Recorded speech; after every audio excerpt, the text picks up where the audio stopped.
Cloud gaming is lying to you. Welcome to Gaming Demon, the only channel that downloads the truth before the server crashes. Cloud gaming was supposed to be the future. It promised freedom.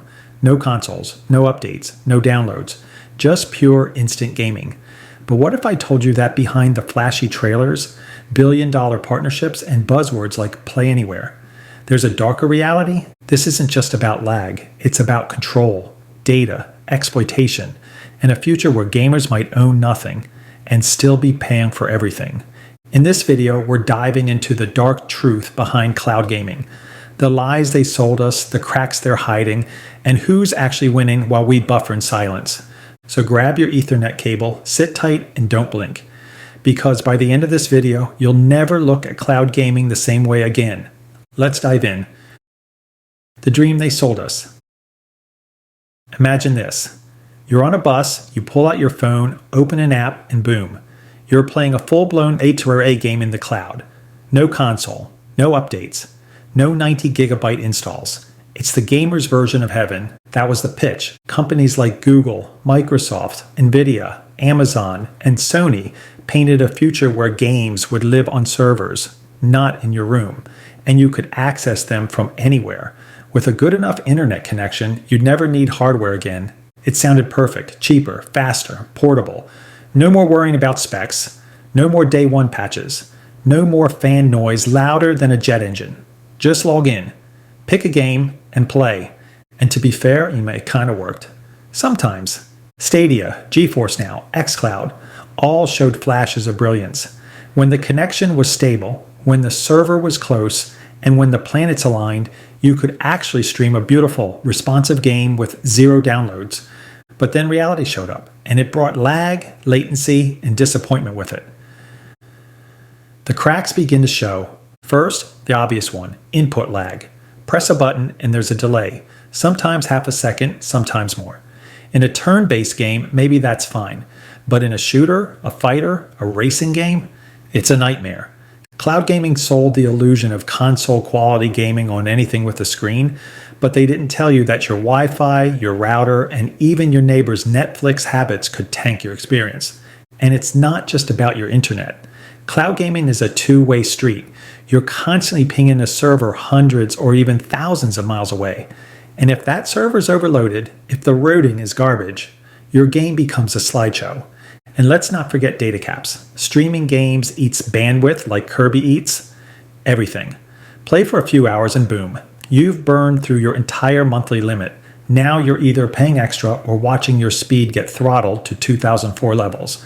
And if you're in a region where servers are far or infrastructure is weak, cloud gaming doesn't just struggle. It fails. Full stop.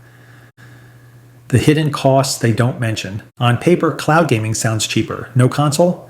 Great. Just pay for a sub and you're in, until you realize you're paying for multiple subs just to keep it functional.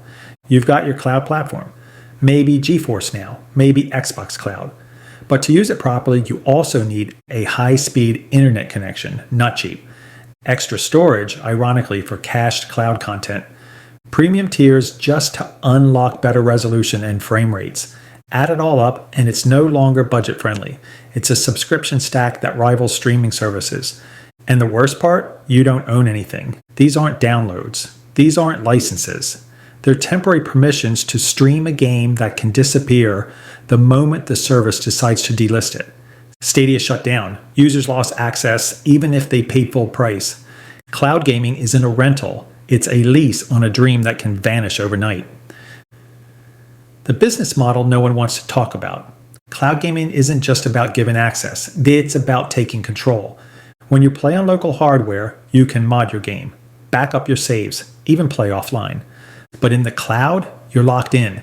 Every click is tracked, every input is monitored, and every second you spend playing is valuable data they're selling, storing, or studying. This isn't tinfoil hat stuff. This is how tech giants operate. Cloud gaming is a goldmine of user behavior analytics, and we're just the product being analyzed. Plus, DRM is ironclad. No cheating, no tweaking, no customizing. You play how they let you play, or you don't play at all. Who actually wins in the cloud? Not the gamers, not the devs, but the platforms. Companies like Microsoft, Amazon, and Google aren't here to make your life easier. They're here to lock you into ecosystems. You buy into Xbox Cloud? Now you're more likely to stay on Game Pass. You invest time in GeForce NOW? Now you're locked into Steam purchases that only work well there. It's a long game, a slow trap, one that looks like convenience but smells like control. Where it shines and where it flops. To be fair, cloud gaming isn't all evil. It works great in specific conditions, high-speed fiber, low latency areas, casual or turn-based games. It's a blessing for people who can't afford consoles or who live in areas where getting a PS5 is still a challenge. But outside that bubble, cloud gaming crumbles. It's not a revolution, it's a risky bet. Gamer stories, real cloud chaos. Here's what gamers are actually saying. My game froze right before the final boss. Turns out my router blinked for 3 seconds. I lost the whole run. I subscribed to 3 different cloud services and still couldn't find a consistent experience. It's like renting lag. I paid full price for a game on Stadia. Guess what? It doesn't even exist anymore. These aren't glitches. They're symptoms of a system that's built for control, not consistency. The tech trap, built to fail you. Here's the part no one tells you. Cloud gaming isn't just buggy, it's designed to work just enough to keep you paying. Shared servers equals unpredictable performance. No transparency about where your data is or how it's prioritized. You're not the priority. Server cost management is. This is why one day your game is flawless, and the next it's buffering every 10 seconds. Your ear's final verdict, the clouded future. Cloud gaming isn't a scam, but it's not a savior either. It's a service. One built to benefit corporations more than communities. It gives us access, but takes away ownership. It saves time, but eats data. It promises freedom, but delivers control. So before you dive headfirst into the cloud, ask yourself, who's really in control of your games? And when the server shut down, what's left? And if you're the kind of person who loves deep dives like this, make sure to check out our video on 10 PS5, exclusives that will define 2025. It's fiery, it's unfiltered, and it breaks down exactly why PlayStation's future might not need the cloud at all. Also, don't miss, is Game Pass killing game quality? Because sometimes unlimited access comes with unlimited consequences. Don't forget to like, comment, and subscribe to Gaming Demon, where the truth hits harder than a rage quit.